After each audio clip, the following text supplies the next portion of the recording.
Hi friends, Teacher Loretta back again, and today we are reading The Day the Farmers Quit, and we'll be looking at two standards with this story.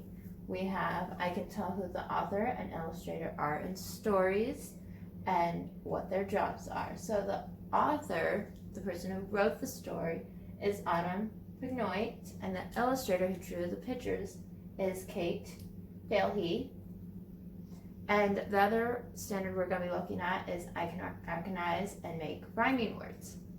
So as you can tell that there's over here, these are all rhyming words that I'm not going to say them right now, but I want you to be listening for words that rhyme as we go through the story.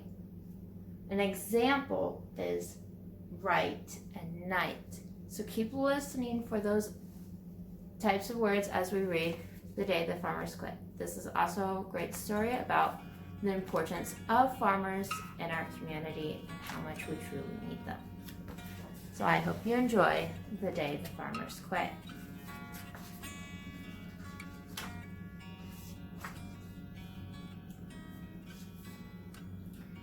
When I woke up today, something didn't feel right. I didn't smell pancakes. What had changed since last night?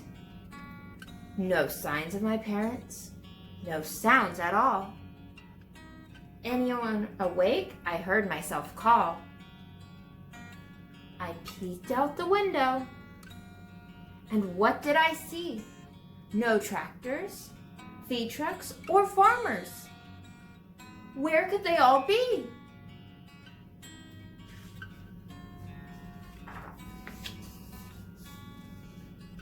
I ran and found my parents still snuggled in their bed. That's strange, it's 9 o'clock.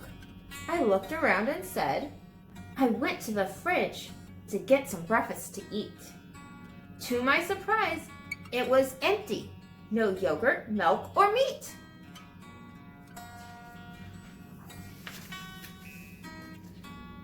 I shut the fridge door and opened the pantry for a snack. Inside wasn't much better. Was everything taken back? With no cereal or oatmeal, the shelves were really quite bare, except for a few containers filled up with nothing but air.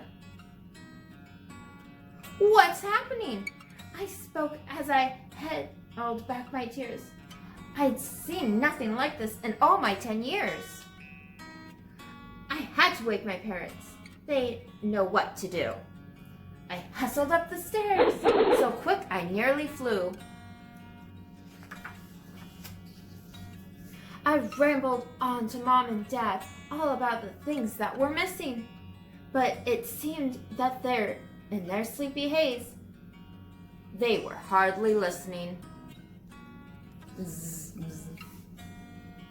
I wandered back to my room, thinking, this must be a bad dream. That's when I saw my closet with nothing but an empty wooden beam.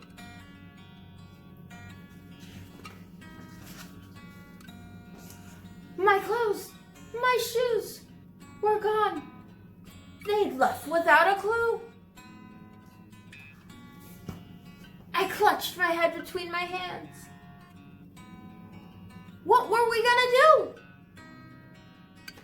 I ran next door to see old Farmer Bob, but unfortunately, he too was gone. His old red pickup truck wasn't parked in its usual spot on the lawn. Farmer's Vacation. See you next spring if you want anything more. Farmer Bob. The sign said Farmer Vacation, and it was tacked to the door. See you next spring if you want anything more. It hit me that Farmer Bob had fled. No more vegetables, no more fruit. How would my family be fed? With no one around to work the farms, how would we survive? I didn't need the answer. I knew we wouldn't thrive. I panicked. I moaned. I couldn't understand. None of this was going according to plan.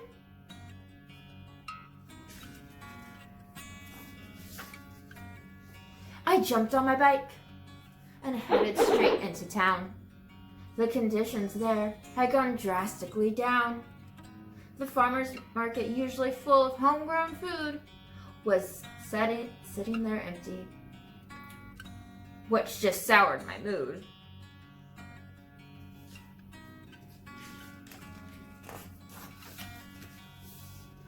I walked my bike up the street to the food mart. The parking lot was empty, except for a shopping cart.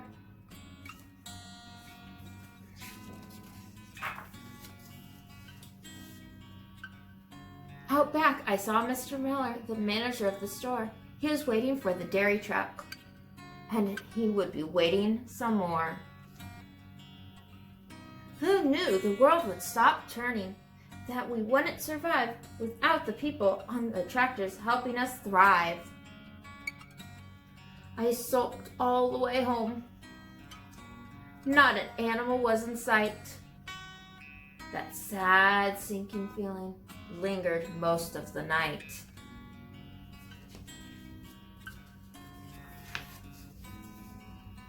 Suddenly, a solution to the problem came to me. I knew just what the farmers needed to see. To lure them back, we showed them our love. We hung a thank you banner. From the barn beams above, we prepared a meal of their favorite foods. We hoped all of us would brighten their moods.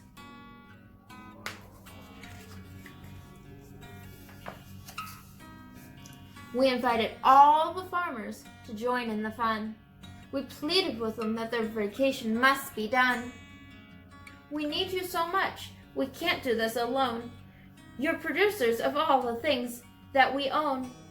We know you don't get the credit you deserve, but we're so thankful, and we want you all to be heard. The party that evening was lively, and all the farmers were there. We mingled and we laughed and thanked them. We showed them how much we cared.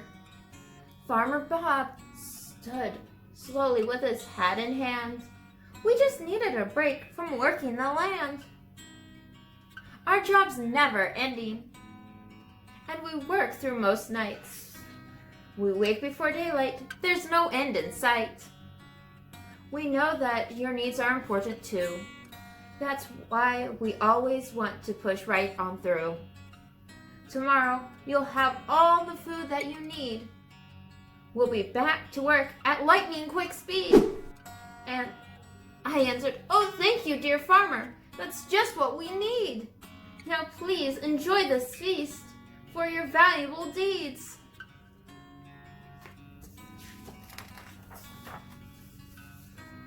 We continued to thank them before parting ways. Then I stumbled to bed in a bit of a haze. When I awoke, I was glad to find it was all just a bad dream.